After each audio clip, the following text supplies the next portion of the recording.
Supreme কোর্টে কি নির্দেশ দিয়েছিল সুপ্রিম কোর্ট? প্রকাশ করা যাবে না নির্যাতিতার পরিচয়। তারপরেও অসভ্যতামি চলেছে, রিলস বানানো হয়েছে, অভয়ার মুখ, তার ছবি, তার ব্যক্তিগত ছবি সমস্ত কিছু পাবলিক করে দেওয়া হয়েছে। সংবাদ মাধ্যমে প্রকাশ করা যাবে না নাম।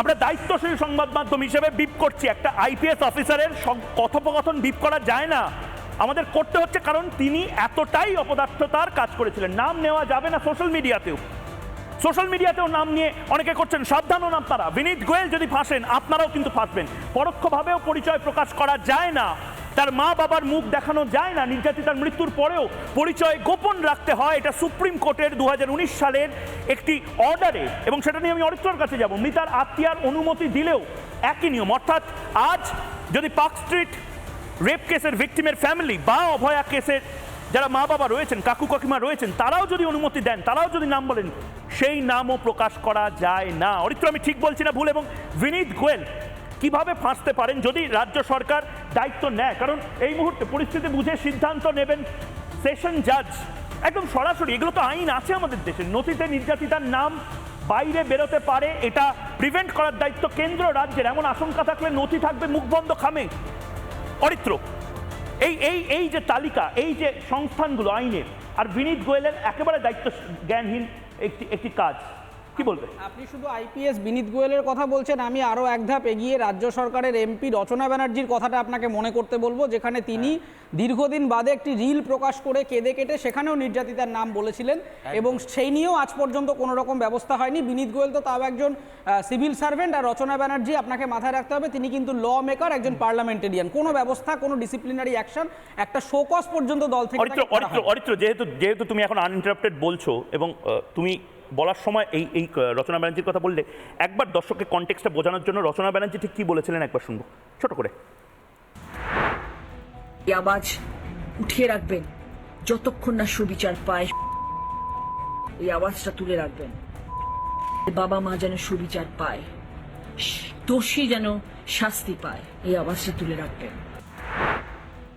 আমরা সবাই মিলে শপথ করব, আমাদের যে ডক্টর যে ধর্ষিতা হয়েছেন, সেই ধর্ষিতা যারা করেছে, তারা দোষী, তার যে যদি শাস্তি হোক। এদেরকে কবে তলব করা হবে অরিত্র? দেখুন, তলব করা তো মানে আপনি একেবারে ভারতীয় ন্যায় সংহিতার যা হিসেব দেখালেন, ইমিডিয়েটলি সাসপেন্ড হওয়া উচিত, জেল হওয়া উচিত, এবং মানে একটা শোকজ সামন পর্যন্ত করে না। এবং তার কারণটা হচ্ছে, দেখুন, ডিসিপ্লিন শেখানোটা যে রাজনৈতিক দলের কর্তব্য হওয়া উচিত, সেটা এরা নিজেরাই জানে না। কারণ আদ্যন্ত ক্রাইমকে পোষণ করাটাই যেন এই দলের একটা এজেন্ডা হয়ে দাঁড়িয়েছে। এবং সেই কারণে আজকে দেখুন, এতদিন হয়ে গেছে, এত লোকেরা বারবার নাম বলছে। 2019 সালে ভারত সরকারের সরাসরি গাইডলাইন রয়েছে, সেই গাইডলাইনে একেবারে 5 নম্বর পয়েন্ট আপনি দেখে নেবেন, ওয়েবসাইটে পাওয়া যায়। স্বরাষ্ট্র দপ্তরের গাইডলাইনে সমস্ত পুলিশ পার্সোনালিটিদেরকে বলা হয়েছে এই ধরনের ভিকটিমদের নাম একেবারে সিলবন্ধ খামে দিতে হবে। তার মানে কেন্দ্রীয় সরকারের গাইডলাইন ভায়োলেট হচ্ছে, সুপ্রিম কোর্টের অর্ডার ভায়োলেট হচ্ছে। আজ অবধি আপনি বিনীত গোয়েল সাহেবের একটা স্টেটমেন্ট পর্যন্ত দেখাতে পারবেন না যেখানে তিনি অ্যাটলিস্ট নিজে একটা ক্ষমা প্রার্থনা করেছেন, যে হ্যাঁ আমি সেই সময় হয়তো জানতাম না। তিনি বলতেই পারেন যে আমি সেই সময় জানতাম না যে আনন্যাচারাল ডেথের কারণটা কি, সেই জন্য হয়তো বলে ফেলেছি। একটা স্টেটমেন্ট তিনি দেননি। তার কারণ হচ্ছে এই রাজ্য সরকারের একটা এজেন্ডাই হচ্ছে এমন কিছু, এই যে আপনি বলছেন না পুলিশদের থেকে ক্ষমতা চলে গেছে, আসলে তা না, পুলিশদেরকে দিয়েই এরা নিজেদের ক্ষমতাটা কায়েম করে রাখে। সেই কারণে যে ধরনের পুলিশরা এদের হয়ে কথা বলে, আপনার নিশ্চয়ই মনে আছে আইপিএস রাজীব কুমারের সম্পর্কে যখন সিবিআই সুপ্রিম কোর্টে এফিডেভিট রেসপন্স ফাইল করেছিল দুর্নীতির হার্ড ডিস্ক ট্যাম্পারিং এর জন্য, মাননীয় মুখ্যমন্ত্রী তিনি রাস্তায় অনশনে বসে পড়লেন। তো তার মানেটা কি, এই ধরনের ক্রাইম করা এবং অ্যাবেটমেন্ট টু ক্রাইমে সাহায্য করে যে ধরনের অফিসিয়ালরা, তারাই গভর্নমেন্টের গুড বুকে থাকেন। এবং যখন তারা বিপদে পড়ে তখন দেখুন পুলিশের ওপরে কিভাবে কোর্টে বলটা ঠেলে দিচ্ছে, এ জানে না, ও পারে না, ইত্যাদি করে না। তার কারণটা হচ্ছে মমতা বন্দ্যোপাধ্যায় খুব তীক্ষ্ণ মেধার রাজনীতিবিদ। তিনি এই যে এখন মানে মমতা ভালো মুখ্যমন্ত্রী না অভিষেক ভালো মুখ্যমন্ত্রী, এটাও আমি বলে দিচ্ছি একেবারে স্ক্রিপ্টেড রাজনৈতিক একটা প্রোপাগান্ডা। মানুষের মধ্যে এই দুয়ে একটা 4 করে দেওয়ার একটা চেষ্টা। দেখুন, আমরা কিন্তু আসলে বিকল্প রাজনৈতিক দলের কথা আর ভাবছি না। আমাদের তর্ক বিতর্কের মধ্যে কিন্তু অল্টারনেট দল নিয়ে প্রশ্ন আসছে না। আমাদের আলোচনা করতে হচ্ছে আচ্ছা মমতা বেটার না অভিষেক ব্যানার্জি বেটার। আমরা কিন্তু অন্য দলকে এখানে ঢোকাতে পারছি না। এটা কিন্তু একটা মার্কেটিং এর গেম।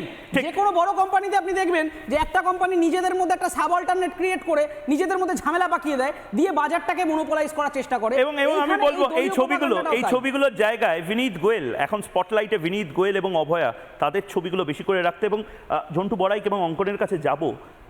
নিপুণ সাক্সেনা ভার্সেস কেন্দ্রীয় সরকারের, সেন্ট্রাল গভর্নমেন্টের যে মামলাটি, যেখান থেকে অরিত্র যেটা রেফার করছিল, এবং ঝন্টু বড়াইক এবং অঙ্কনও অবশ্যই বলবে কেন বলছি এটা ভালো করে বুঝুন। অনেকেই আমাকে জিজ্ঞেস করেছেন, অনেক বাচ্চা সাংবাদিকতার ছাত্রছাত্রী তারাও জিজ্ঞেস করেছে যে দাদা তোমরা মুখটা দেখাও না কেন। যদি আমার খারাপ লেগেছে, আমার মাথা নিচু হয়ে গেছে যে একটি মেয়ে জিজ্ঞেস করছে আমাকে, দাদা আমি রেপ হচ্ছি এবং তারপরে আমার নামটি প্রকাশ করা যাচ্ছে না। আমি তাদেরকে খুব সহজভাবে বোঝানোর চেষ্টা করেছি, কিন্তু আজ আমি আবার বোঝাচ্ছি।